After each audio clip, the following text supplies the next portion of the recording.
कौने बदरा से कजरा चोरैलू, कौने फूलवा से खुशबू मंगैलू,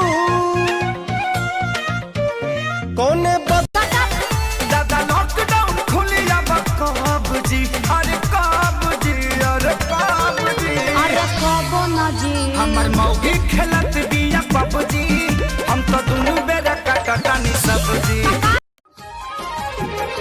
तू तजे तना ये जान खूबसूरत हूँ, कोई से किनले कि छिनले ही मूरत हूँ, चांद से भी सुनरी तू हूँ। बाका केहू गलत ना कहे अपना चीज के हो, केहू गलत ना कहे अपना चीज के हो, बोलो का भाव बात तहारा लीची के हो, बोलो का भाव। पुराना बाटे घरी गोरी, ओही में गम कसहू चली, कहत चूना मरबादी, देवाला कुल्ही हंस के बोली।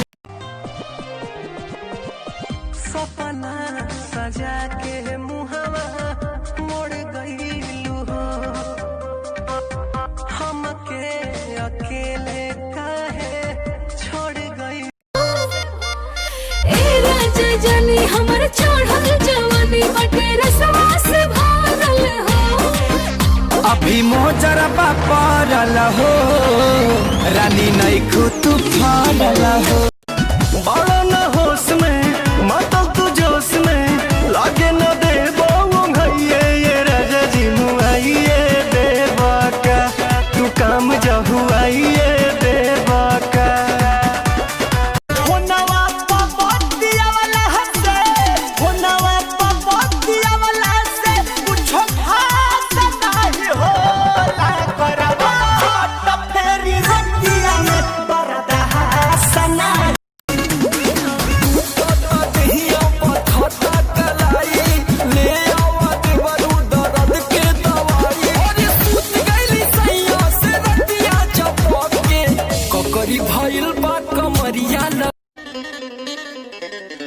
जोगियों के पीछे जैसे जोग लग जाता है, प्रेमियों को प्रेम वाला रोग लग जाता है।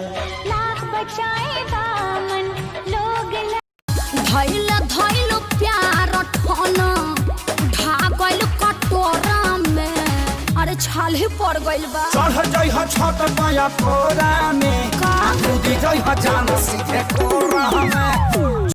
अखिया से नील हमारा भाग गइल बा, चुम्मा तोहरा मुँहे हमारा लाग गइल बा, चुम्मा तोहरा मुँहे।